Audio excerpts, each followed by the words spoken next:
Welcome to Adoption Now, the podcast that brings real, powerful stories of adoption to life. Whether you're here to share your journey, learn from others, or be a part of a growing community, you are in the right place. Join us as we explore the heart, challenges, and beauty of adoption. And now, here's another inspiring episode. At the end of the day, I choose you. Hi, welcome to Adoption Now podcast, telling your adoption story. I'm your host, April Fallon. Season 8 is here. Yay! If you are new to Adoption Now, my husband and I are the adoptive parents of 4 children, but we said yes to 7 placements. So we have experienced the joys and challenges of adoption in the last 14 years. We share real stories from the perspective of adoptees, birth parents, and adoptive parents. And we want to know the whole story here at Adoption Now. We have committed this lifelong journey to adoption, and we want you to come with us. That's right, we do. We want you to be a part of our lives. You guys know we're a nonprofit, and I thank you so much for your donations. And also for joining Patreon. We're having so much fun. And Patreon is tax deductible. I don't know if you know that, but because we're a nonprofit, you can pay monthly and be a part of our Patreon page. And also at the end of the year, that's a deduction for you. It's a great way to connect with us, to stay involved, and you get to see behind the story. And you get, this is funny, Adoption Now merch or swag. Most of you are going to go, yeah, I know what that is. My mom was like, what is a swag? What is merch? What is merch? So for those who don't know, I just mean Adoption Now stuff. Like you're going to get stuff with Adoption Now logo on it, and it's going to be really cool. It was really funny. She's like, oh, merch. Okay, that's cool. April, I'll say that. So check us out at patreon.com/adoptionnow. Okay, so we also have coaching. You guys heard the last episode, which is amazing. Jordan Moreno is now joining us, and she is going to co-host some, and we just love her so much. She's such a spark of energy, and she's a young adoptive mom, so she keeps the perspective just so light, and she's a lot of fun, and you're going to love her this season. But we talked about what we're offering now with coaching, and it's something that we already do, but now we have put it into a 4-step program. And it's a way that you can also give back to Adoption Now. So as you pay for those coaching sessions, it goes right back into the nonprofit. So if you are looking to adopt, you're just starting on your journey, you don't know what to do or where, you don't even know what kind of adoption you want. You don't know if you want private infant adoption. You don't know, what's the difference between that and foster to adopt. We are here to help you. And that is called Ready, Set, Adopt. Or maybe you brought your child home. We are now doing post-adoption coaching. Maybe you need the support and you need resources. Maybe things didn't go exactly as you thought it would, and you just need to know if you're doing it right even. So we have step-by-step courses on that as well. And that one is called Adoption Now What? All of this is available on our website, adoptionnowpodcast.com. Okay, so last season we ended and we said that we wanted to tell twin stories. I love all of the twin stories that you guys have written in, some fascinating ones, and I can't wait to share those this season. I also love the people who are writing in and they started their journey with us and then stayed with us until they brought their baby home. And they've written in and said things like, I didn't know where to start. I listened to your podcast and I thought one day when I get my baby, I'm going to write my story in. And it's happening. And today we have a story like that. It's so exciting. McKenzie Ellis is from Charlotte and she wrote in her story and she said, I listened to your podcast while we were considering adoption. It made a huge difference and I'd love to share our story to help others. Thank you for all you do in hosting this podcast. If it wasn't for you, we wouldn't have gotten our sweet baby. Oh, I love that so much, McKenzie. Welcome to the show. Thank you. That is such a huge compliment. It really is. Like, this is what I live for. If I can't continue to adopt, then I like to live through you guys that are still adopting and bringing home babies. And it means a lot to me that you were listening to this during a time that we were actually not recording. So to think that we were taking a break and it was still going out to the world to help the community, it really touched my heart and made me feel like God is in this. like he's doing something really great, even though sometimes you have to take a rest or sometimes you're not doing as much as you think. He is the one that's actually taking these stories out. So I love having you on the show. I love our connection. Let's talk about your story. So our story starts in 2015. We were 27 weeks pregnant with our daughter. Super excited, really healthy pregnancy. Everything was going perfectly. And I woke up in the middle of the night and was bleeding. We rushed to the hospital, found out I had severe preeclampsia, and they kept me stable for about 3 days, and then I had to deliver our daughter, Emma. She was okay for about a day, and then unfortunately, she ended up passing away the next day. They came down and said that she had little tears in her lungs, and you guys need to come down and hold her. And then it was pretty awful. I mean, it's not something you expect as a 28-year-old, just to have your life shattered quite like that. Oh my gosh, I'm so sorry. And how is your husband doing through this? We were both doing pretty bad, I think. It was so unexpected. I mean, I remember lying in the hospital bed that night and just, I don't really even remember what happened. I just remember that when we held Emma, we had about an hour with her before she passed. And we looked at each other and said, we will not let this break us. We had only been married for about a year. And we looked at our daughter and said, we will be stronger because of you. And we will make it through this. And we will do really great things with our life because you lived. And we just made that promise to her. Talk about that grief a little bit, because so many of our listeners are going through loss like this, and they feel very alone, they feel isolated, and they feel so sad that the one thing that they feel like they should be able to do, right, is to have children, has now been taken away from them. Yeah, get a little emotional. It was really terrible, if I'm being really honest. I mean, I know people will say like, oh, just get through it, like it'll be better on the other side, but it's awful to sit in that pain. And that grief was probably the worst experience, definitely the worst experience of my entire life. The most helpful thing that we did was the hospital referred us to an organization in Charlotte called Kindermorn, that had therapy, but they also had groups of other parents who had lost children. And at that point, we didn't really want to go to therapy, but we decided to reluctantly join this group. And we ended up in this group with these other couples that just made us feel less alone. Mm-hmm. Everyone had a different story, had lost their baby a different way. But we ended up becoming really great friends with all these people and are still friends with them to this day. And we're able to, meet up with all of the rainbow babies. But I think the best thing it did for my husband was it let him connect with other husbands, mm-hmm. because men and women grieve so differently. I was, wanting to talk about it a lot, and he didn't want to talk about it. And it was really difficult, for our relationship to go through that together. Did you guys have a baby room already ready? It wasn't quite ready.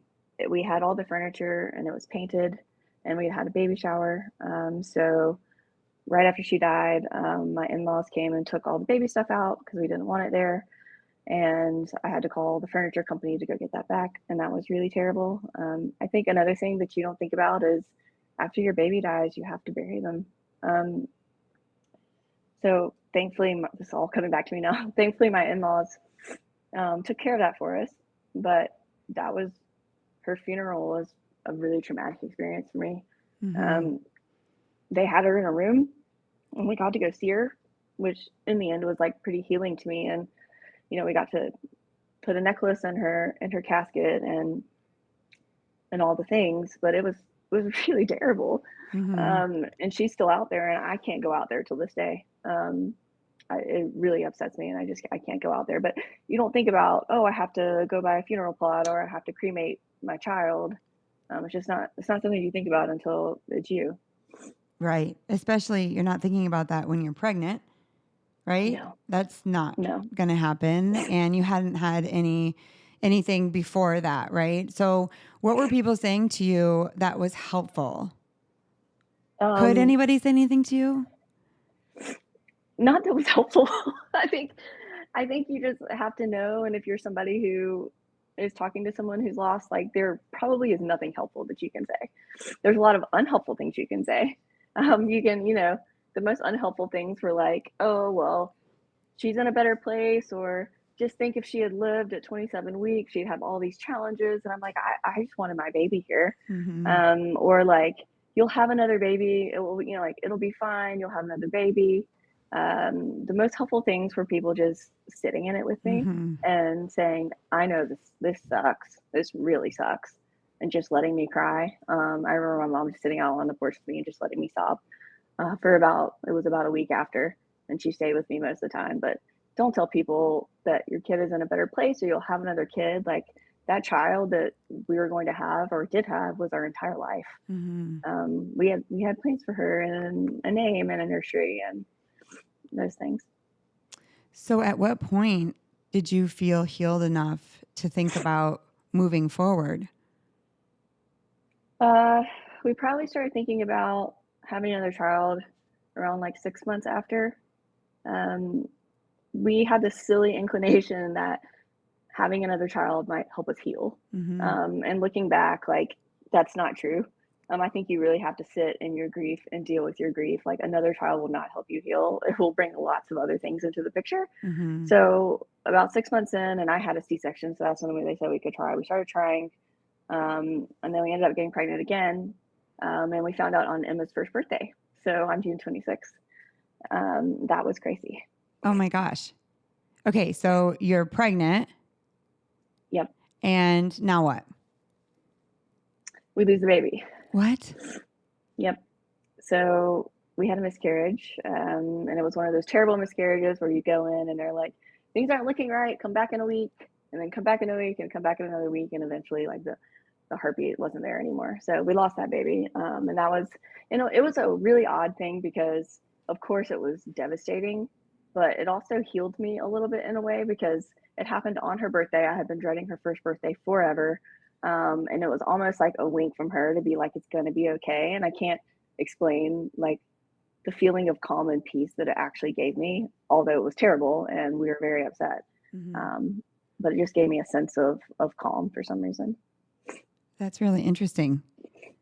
That would heal you or make you feel comforted. I mean, to me, I'm like, oh my gosh, no. Like, how much can one person take? How much can one family take?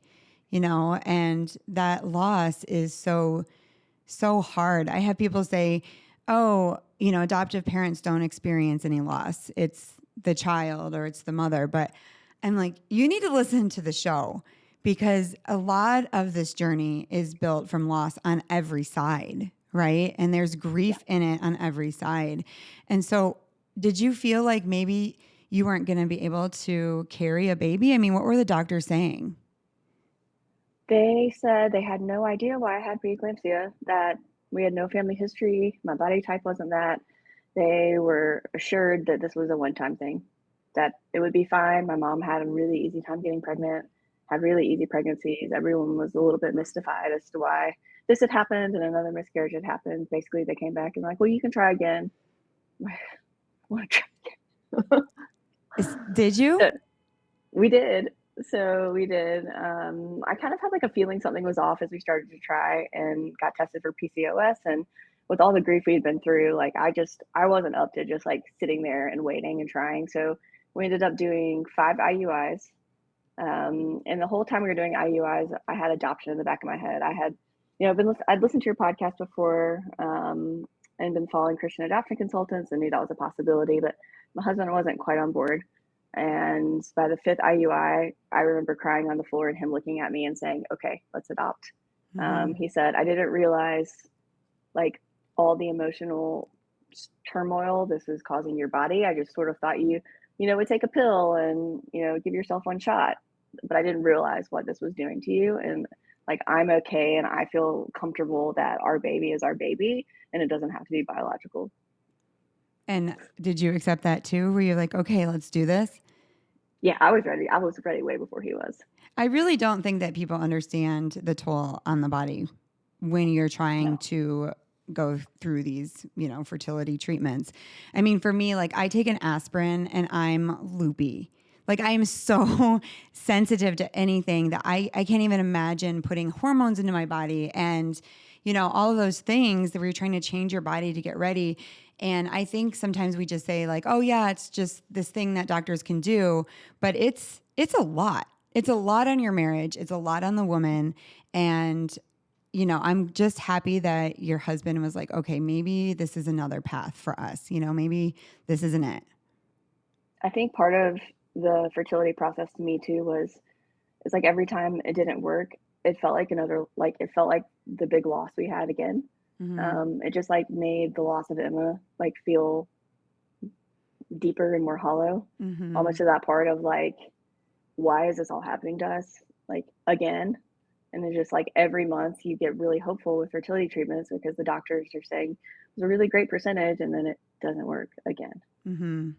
When did you find adoption now? Like, when did you start listening to the episodes? Oh gosh, that's a really good question. It was probably within like a year after probably like 2016-ish, 17 maybe. The years are fuzzy, but it wasn't too long after our first miscarriage, so probably soon after that. One of the things that I like that you said in our pre-interview is that you felt like listening to other people helped you feel like it wasn't as big as you thought it was, or like these normal people are doing it. We can do this too. Yeah, so I think adoption to most people is this big mystery. Our daughter's older, so we don't really talk about her adoption story too much anymore because people don't really ask. But anytime I mention that we adopted her, like they get these big eyes and are like, "Oh my gosh, really?" Like it's just this mystery that they don't understand. But when you listen to all these stories of people who've done it, it makes it seem feasible and possible, and that there are actually logical steps that you can take, and you can say, "Okay, I can do this too." Mm-hmm. So what were those first steps? So we reached out to Christian adoption consultants, and that was probably June-ish. Gosh, everything happens in June, April. Everything happens in June for us. So it was probably June, and got in touch with Casey, and she told us that we knew we were planning on moving to South Carolina, which is honestly 5 miles from Charlotte. So we had to wait till August to start our home study. So we started our home study in August, and I think we were home study approved by the end of September. And what year is this? 2017. 2017. Okay. Mm-hmm. And so then what did they tell you? You're going to wait on a list? Mm-hmm. They said, it could be up to 2 years. We don't know. The thing that I liked about Christian adoption consultants was that we could apply to multiple agencies, and they only did agencies that had like the 48-hour waiting period.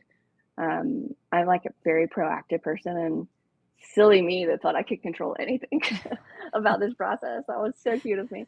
But I was like, okay, let's apply to as many as we can, and make sure that we have the best chance.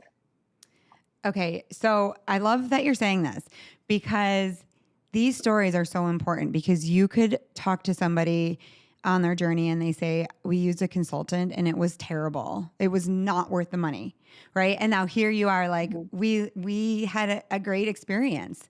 This was what was meant to be. So I like hearing that, because consultants across the board aren't terrible, right? But you do need to do your research when you're bringing in another person that you're going to pay to help you in this process as well. And what they generally do is they take your home study from your state, and then they look other places from state to state. So you have, I guess, a bigger pool to pull from. So that's what they initially want, right? That's what they tell you, is that they're going to do that. So you knew you could be traveling. Yeah, so I think also when we started the adoption process, we know more now, but we honestly had no idea what we were doing. And we also weren't sure like which agencies were reputable. You hear horror stories about agencies, but I felt like by using the consultant that I knew was trustworthy, that they could point me in the right direction of reputable agencies. But yeah, so I think we applied to, it was Arizona, Colorado, Texas, and then they frequently sent us cases from Florida. So we would either get like a case from one of the agencies, or we would get a case from the consultants, I guess, who had some lawyers they were working with in Florida. Okay, so how many placements happened in this time? Like, how many times did they say, hey, take a look at this? Oh, probably like 7 or 8, I think. Before that they were going to present you? Well, it was what they said, we have a birth mom, and here's the information we have about her. If you want to present, Okay. let us know and we'll present to you, is how they did it. Okay. So for 7 or 8 times they presented, and were you like, oh my gosh, it's We going to be we didn't know. We didn't actually present, so we Oh, didn't okay. actually move Okay. forward with all of them. There was a lot of cases, like there were some that were like 38 weeks, and we're drinking every day, and just things that we weren't prepared for, as parents. Okay. So so 7 or 8, but how many did you wait for? We only presented twice. Twice. So we presented Okay. the first time, and it was a little girl in Arizona. I still remember the profile, and it came down. They let us know it was down to us and another couple, and they chose the other couple. And Oh my gosh. it was devastating.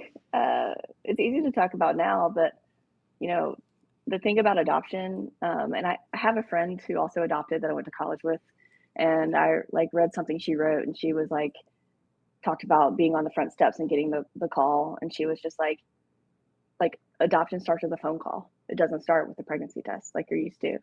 And the fact that you could get a phone call and your whole life has changed. Right. And you're sitting there waiting to figure out am I going to be parents? Are we going to be Right. parents really soon, via phone call? Right. Really, it really causes a lot of anxiety. It's so funny that you bring that up, because AJ my oldest just celebrated his 14th birthday. And every year we go through the story. And I don't know, this year it struck me that we became parents in 24 hours. We had 24 hours to throw all this baby stuff in a basket and go. We didn't even know what we were doing. And that was, for me, it was very exciting. But when I tell AJ, he's like, you had hours? I'm like, imagine having hours to make a huge lifelong decision. For the rest of your life, this decision is going to change everything. That is a lot of pressure to think about. But when you're in it, you're just kind of excited, unless you're not chosen. And then you're like, oh my gosh, what's wrong with me? What didn't we put in our book? I want to encourage you right now, if you're listening and you're new to this journey, or you've had this happen before and you haven't been rematched, I want to tell you, adoption is a match. So if she did not pick you, she's not your birth mom that's going to be delivering. Let me just say that the right match is coming, and you want to wait for that. You want to have what it takes to match with what she has. I'm telling you, it's just as important as matching with the baby, right? And this particular case of private infant adoption is that you want to get the right match. So if you're sad and you're like, I should have put the dog in there, or I need to change my book. I hear this all the time. I'm rearranging my book right now. And why? Did your life change? And they're like, no, but nobody's picking me. And I'm like, because your person isn't there yet. Don't rearrange your whole life and put different pictures. It's not the pictures. Don't worry. So I want to encourage you, because that is really hard rejection. And it's you're out there with your whole life hoping to become a parent, and you just wonder if it's ever going to happen. After that, were you and your husband why is this so hard? I don't really, yes, but I sort of, I had to listen to your podcast, and I had it. You always say your baby is coming, just hold on, your baby is coming. And I just kept that in my head and told my husband that. I was like, we will be matched with the right, it's coming. We just Were you have to like, hold on a April little says longer. this? Yes. I was I know I'll you listen to don't. this podcast. No, You April. just need to hold on. Okay, so they didn't choose you. Not this whole thing will be okay. Yeah. April says it's going to be fine. He's like, what? It's fine. Okay, so next match. What were you looking for at this point? Were you like, okay, we will say yes to what? We were fairly open. I think we just, the drug exposure. So that's another hard thing in a home study process. You have to answer a lot of questions that people don't have to answer when they have babies. And also, it is really aggravating that you have to be interviewed when other people are not having to be interviewed to be parents. So you have to make decisions about race, and you have to make decisions about drug exposure. And it's just a lot of things that you wouldn't think, you needed to decide. But we were, for the drug exposure, we put depends on the situation. So we would sort of just kind of look at the case and think about how would this impact the baby, and That's how would good. this impact the baby? And if it did, would we be okay with it? That is a great response. Depends. I like that because you're not saying yes, you're not saying no, but you're saying depends. So that a lot of agencies don't like you to say no to anything, right? When this is a part of our coaching is what we're doing as well, is we're sitting down and saying, they're going to ask you these questions. So you need to think about them. And here's how you can say it in a way that's not going to make the agency mad at you. And I like that. I like that you said that it depends. And did you feel okay about disabled? I don't really remember that being the question. I'm sure it was. I feel like at that point in our life, we were probably not okay with that. It was just a little bit too much for us. Mm-hmm. And just like we didn't, with, all the grief that we had, we just didn't feel, ready to do that. Okay, so talk about your match. What it came through, and what did it say? So we got the paper, Texas, limited information on the birth mom. There was no picture. All it said was potential exposure before 8 weeks. It said that she was a swimmer in high school and a Jehovah's Witness. And It said that she was a Jehovah's Witness? Yeah. And was she looking for a Jehovah's Witness? No, she wasn't. She apparently not, because we're not. Okay. Apparently not. And it mentioned that her reason for placement was that the birth dad was not her husband. Now there was a lot more that went on that was probably the reason for placement, but that was what was written on the paper. So anytime we got a case and we were going to present, we did talk to Casey at Christian Adoption Consultants and just like would go over like, hey, you've done this before. What are the risks? And she felt like the risk because of the situation like wasn't terrible, and we were okay with like a potential exposure before 8 weeks. So we were like, let's present and see what happens. Okay, so she picks you. She does. And she then picks what? Me. So we had an initial phone call with her, like I think the next day. I remember my husband and I took it like in the Harris Teeter parking lot because we have a beagle and he howls. And so we wanted to make sure that he wasn't howling during the call. And we agreed that, so one of the things I was nervous about too was how to communicate with birth mom, because also didn't mention she was only 20 weeks pregnant at this point. Oh, right. Yeah. So we had a long journey. Right. And you have to wonder, like, are we supposed to talk all the time or are we not? But our social worker who connected us said, why don't you guys pick a day of the week and you connect on that day of the week? So we picked Sundays. And then the agency in Texas also required us to fly out and meet her within 2 weeks. So we also flew out to Lubbock, Texas and met her. And how was that? It was a little awkward, if I'm being honest. I think I was hopeful because I've heard a lot of stories, and some on your podcast too, about how, you meet birth mom and it's just this like magical match and you're like, everything about us is the same and this is perfect. And it wasn't. And maybe I was just expecting it to be. I thought about that a little bit after our pre-interview. I was like, maybe I was expecting this, like, this perfect match, but you have to know that this is somebody you don't know. Mm-hmm. Like, think about like what you would do on a first date or talk about on a first date. Like, you don't know this person, they know a limited amount about you. And so it's nerve-wracking. What was she like?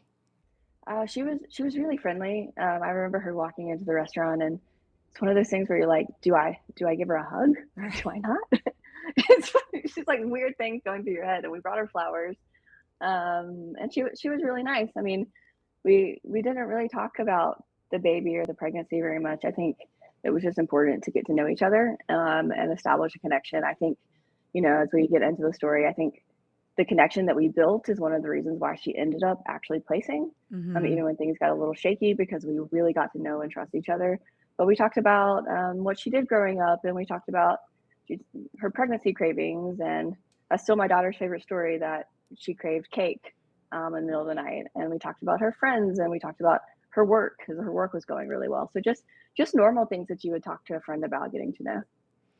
So you didn't talk about the baby. I think that's really important, is you just let them lead the conversation. Most of the time, birth moms want to talk about themselves. They want to know that you love them, right? Not just about the baby, not just about, what you're going to get from her, but that you really care about her.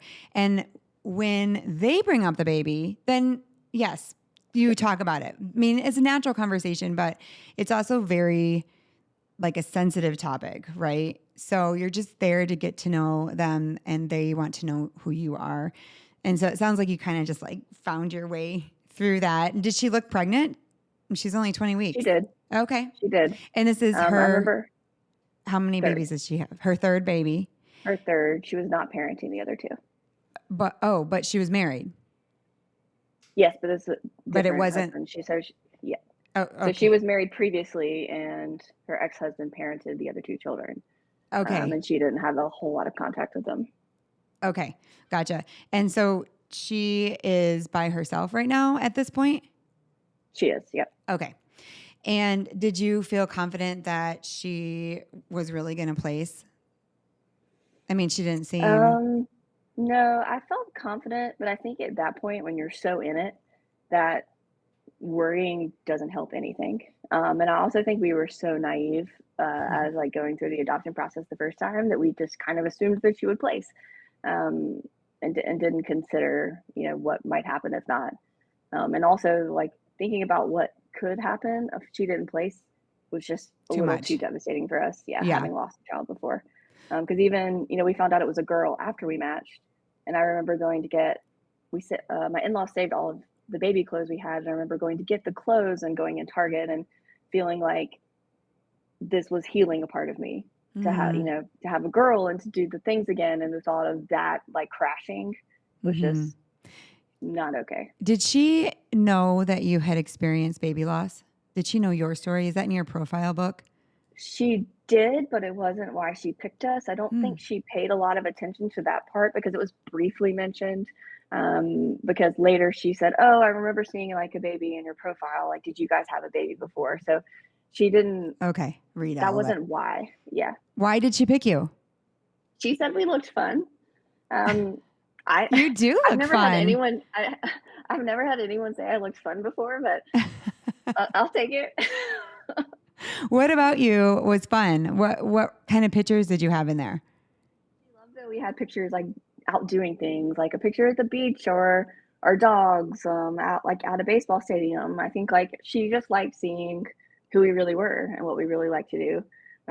We didn't really have a lot of stage photos in there or professional photos. I had a friend to like take a couple for us like right before because we needed them. But it was mostly just us, like with family, with friends at the beach, doing fun things because you guys are fun people. Being fun, apparently. Well, that's fun. I mean, obviously she picked you because she wanted to give her child the life that she had wanted, right? And there was something about you that she thought, this is something that I'm doing good. I'm doing good by placing my baby with these fun people. And maybe in there, what you guys were doing were things that she would think would be fun, right?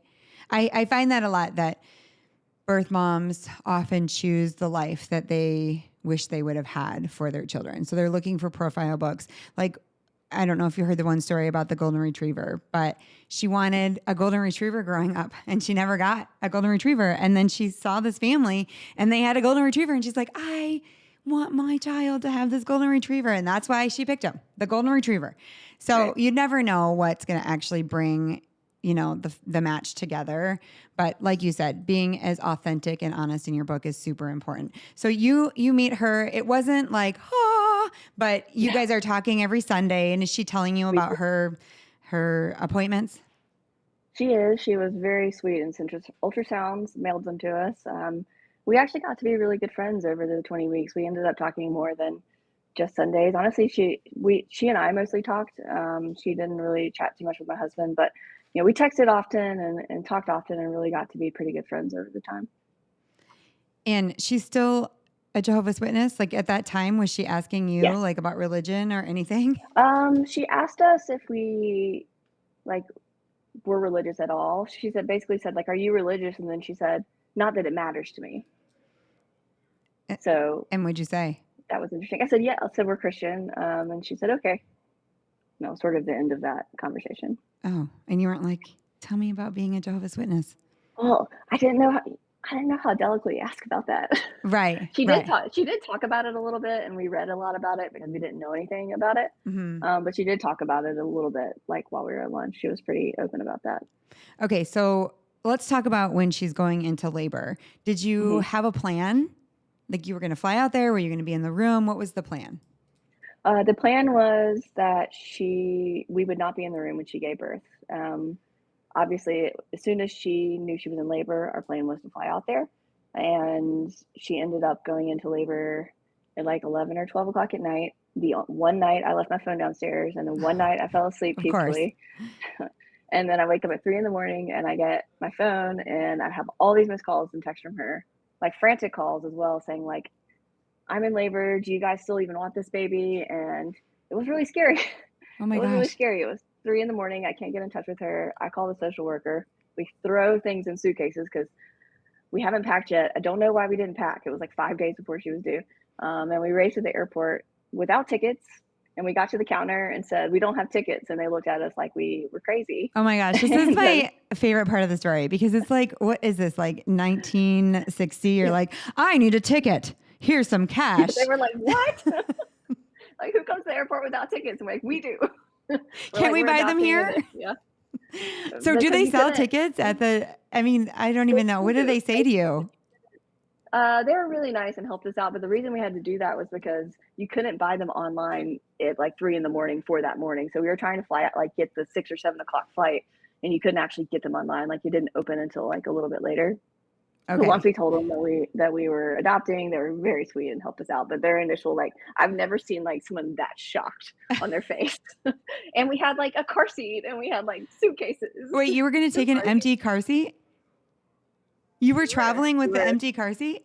We did. Yeah, we did because we had one from our previous People were child. probably like, these people are crazy. There's These no people are baby in crazy. there. Do they know there's no baby? They forgot their 100% they thought we baby. were crazy. Yeah, they 100% thought we were crazy. Okay. So most people buy it when you land.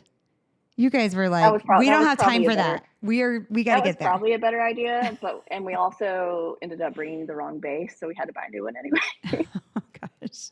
Okay. So you're traveling, you got your ticket at the Mhm. counter, they sold it to you. And when did you get there? We got to the hospital about 1 o'clock. So our baby was born at about 8:30 in the morning, and we had a layover. So we found out on the layover that she had been born. We didn't get pictures, but birth mom told us she was born and she was doing well. And then we pulled up to the hospital, and then while we're in the parking lot, I got a text from her, and she was like, "Oh, I forgot. I probably should have sent you a picture." So she sent us a picture while we were in the parking lot. We went in and got her some flowers and went up to her room. And I have never been more scared in my life Mm. walking into a hospital room. It's not even meeting your baby. It's a very sensitive situation. And it's one of those things where you like don't ever expect that you're ever going to be in a situation like that.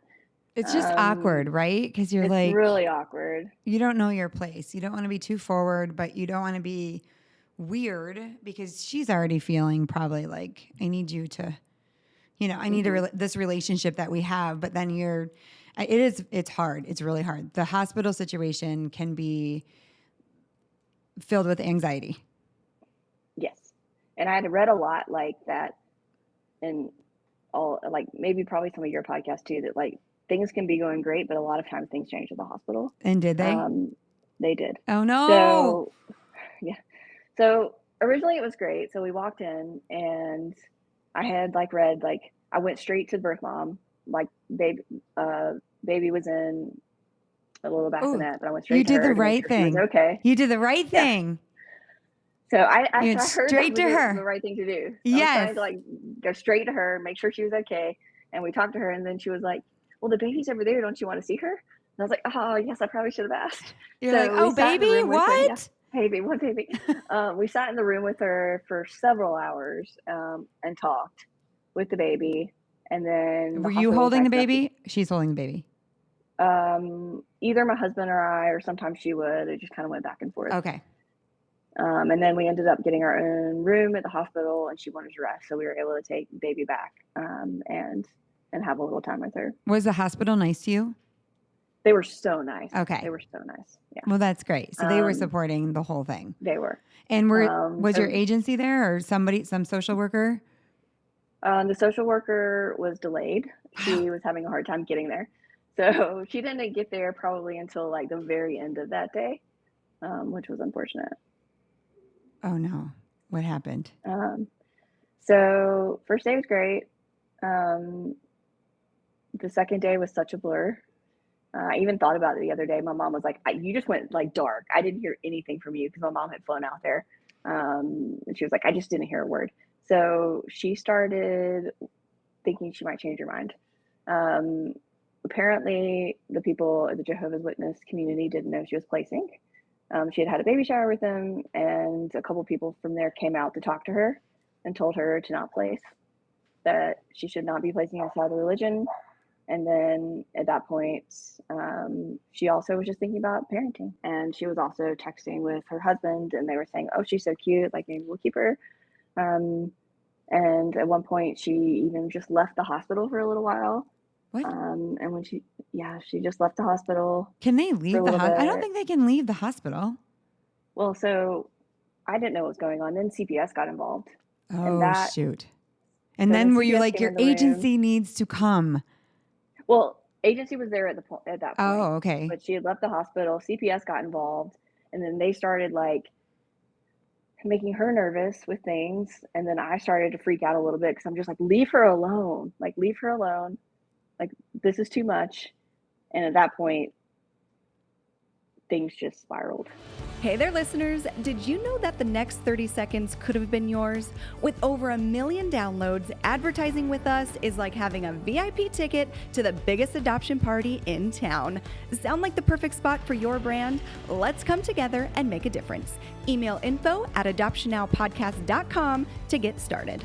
Okay, so things are spiraling and you are nervous. Do you have the baby? Where's the baby if she left?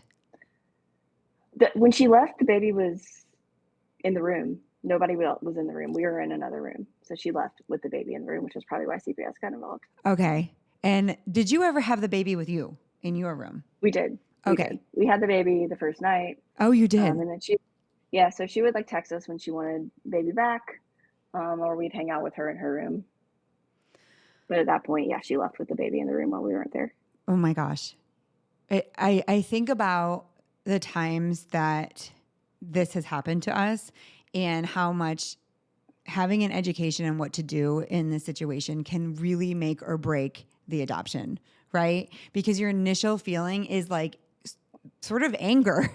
You're like, are you kidding? Like, what are you going to choose? We went this long journey and I want to be a parent. And you're thinking about all these things. And so you initially become sort of shut down, right? Because you're like, I want out of this situation. I would like to go home. I don't even want to get on this roller coaster. And if she's going to parent, let her parent. If CPS is here, that's how I am. I'm like, shut it down, go home, which is literally the worst thing you can do.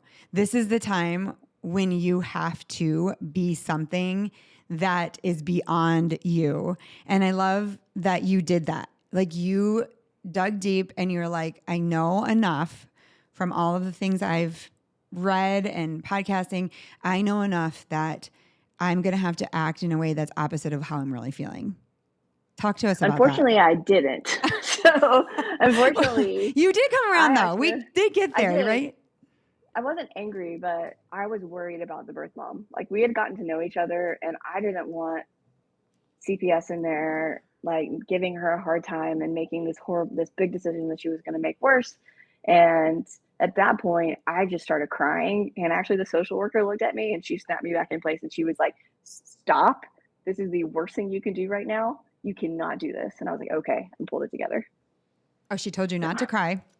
Okay. Yeah, she was like, this is the worst thing that birth mom can see you do. But eventually, it actually ended up helping a little bit, because later the social worker told birth mom the reason she was upset is because she was so worried about you. Like, she wanted to make sure you were okay, which is true. Okay, so at what point does she get to make that final decision? Like, what is the signing in Texas? It's 48 hours. Okay.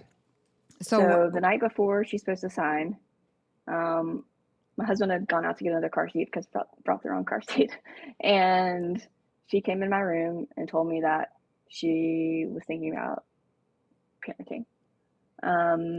I remember that conversation so vividly.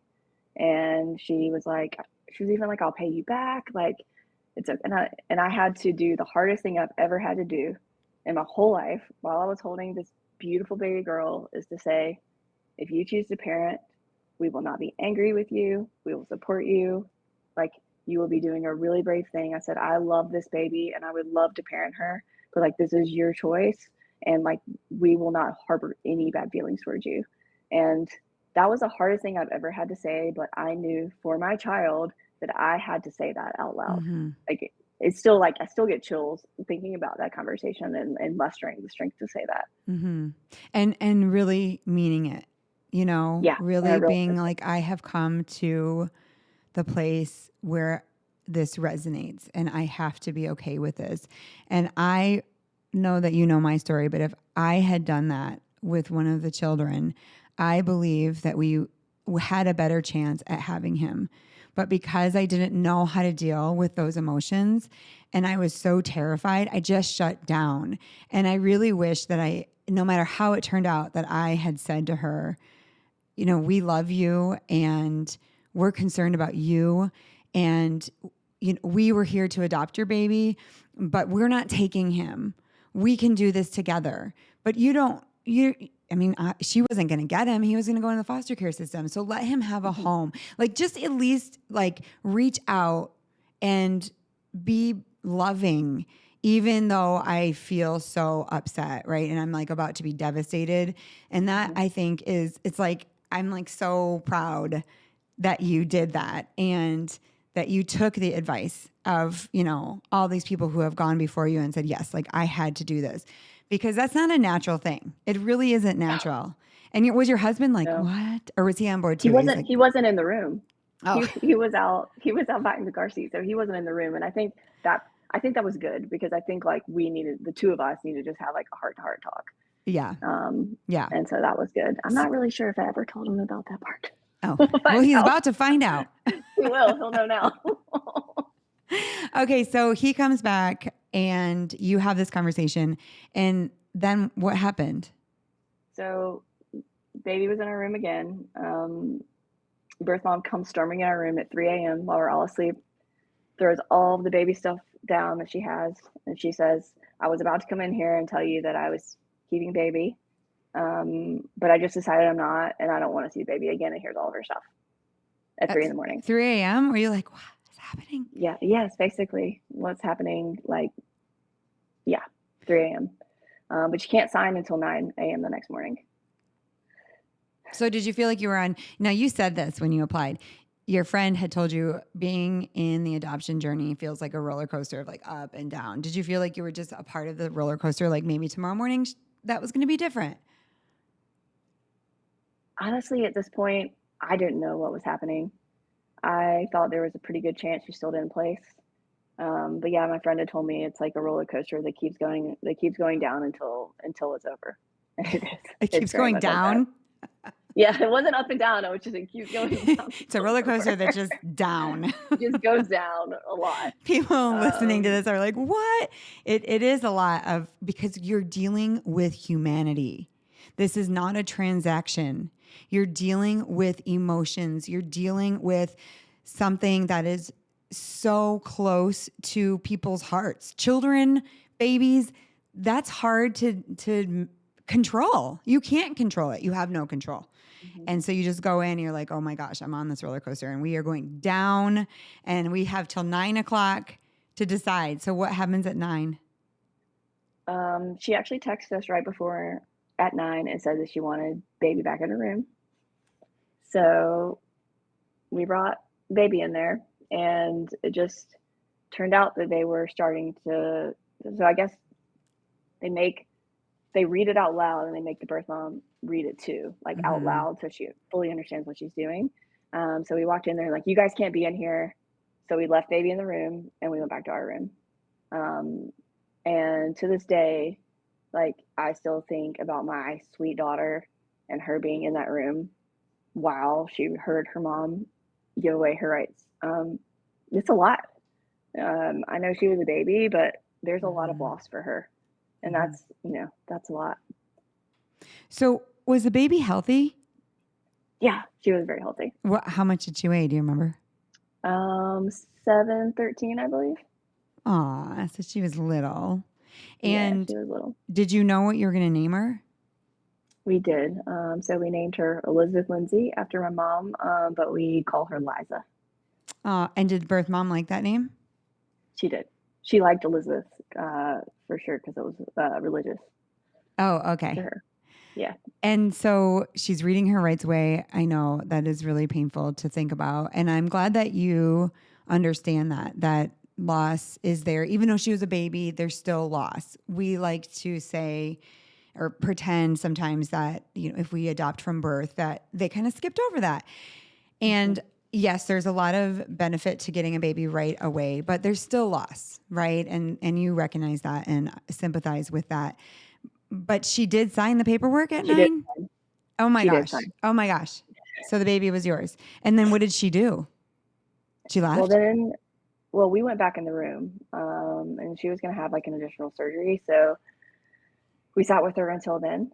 And then when she left and we went back to the room to get discharged, and the moment we walked in the room, I just started sobbing out of just pure relief that like everything we've been through for the last few years, that we had a baby, this, we made it. Actually, my friends will remember this. I called a couple of my friends to tell them that she had signed, and they saw me crying, and they're like, "Oh my God." They're like, "Don't ever do that to me again." I was like, "I'm sorry. I didn't even think about These that." are tears of joy. This is joy. These are tears of joy. I'm not upset. They were like, "You just like gave me a minor heart attack." But yeah, then we got discharged and stayed in Texas for 2 weeks for ICPC. And then you took your baby home. And then we took her home. Do you have an open adoption? We do. We stayed in pretty close contact for about a year. And then she sort of disappeared. About every year or so, we'll hear from her, from maybe a different phone number, or honestly, we don't know where she's living. But, we're open to her and to building a relationship. And when Liza gets to that age and wants a relationship, I hope that's something that they'll be able to have. I really do hope that for her, that she can have a relationship, because I know that would, be a healing part to her journey. But the story continues. Tell us what happened. It does. So we finalized her adoption in November of that year, which I believe is still 2018. And then on New Year's Day, we find out that we're pregnant with our son, Drew. Oh my gosh. Crazy. Chills all around for that one. And Drew was actually due about a week from when our original child was due, Emma. So they were due around the same time. We found out we were pregnant around the same time. I remember Liza being in her high chair, and us just like laughing together, because we were like, we've been through all of this stuff, and now we're going to have 2 under 2. How did this happen? Oh my gosh. That's so amazing. And were you nervous through that pregnancy, or were you just focused on the baby that you had? Pretty nervous. It felt like a pretty traumatic pregnancy. First, I was really sick the whole time. But I just kept wondering if something was going to happen. And, people kept saying, "Oh, like, it's fine. Nothing's going to happen." And I went into the doctor, and they said, perfectly healthy pregnancy at this point, just you're going to be very pregnant. And then the next week, my blood pressure went up. And I went to the hospital. 3 days later, I started having like pain in my chest overnight. And at 7 a.m., they told me basically my organs were shutting down and the baby was coming right now. And this was June 20th. So Emma was born on June 26th, and Drew was born on June 20th. So I remember the C-section, just holding my husband's hand the whole time, thinking and looking at him, and us thinking, I can't believe this is happening again. Like, I cannot believe it. Please don't die. So. And he lived. And he did. And we got to hold him for the first time on her birthday on June 26th. In the same NICU that she died. And I just feel like that was, I just feel like that was a gift from her. to have that. And because we knew that was going to be a hard day, and the fact that I got to place him on my chest for the first time that day, Oh that my many gosh. years later. So amazing. Such a redemptive story. It doesn't mean that there isn't grief, right? That's still there, but just the way that it worked out, that you have two beautiful children. How old are they now? 6 and 5. 6 and 5. And we have to end this, but I would love for you to give your advice for someone who is possibly just starting their journey and maybe starting their journey after a big loss like you experienced. What's your best advice for them? I think after the loss, and this is the advice we were given, and I didn't want to get this advice. So this is advice people are not going to want to get, but take time to heal and to grieve and to sit with it, because adoption is hard and there's a lot of loss that goes into it. So just take the time to heal with the loss. And the first thing that after like Emma died, we thought we just want to have another baby to fix this. Mm-hmm. And it doesn't fix anything. So just take the time to heal before you start the process. And then I think with the process, just keep an open mind and an open heart and focus on loving the birth mom as much as you can, as hard as it is, to be there for her and know that in the end it will work out. You say, your baby is coming, and like you will have your baby. And we have Liza, and she is amazing, and she is so different from me and my husband. She's like everything I wish I was when I was a kid. She's like, she's cool, outgoing. She's cool and social and outgoing. She's like, she'll be one of the cool kids. And I'm like, I was so shy and introverted. So she's just amazing. Aw, I love that so much. I love this match. And I love that she loves her story.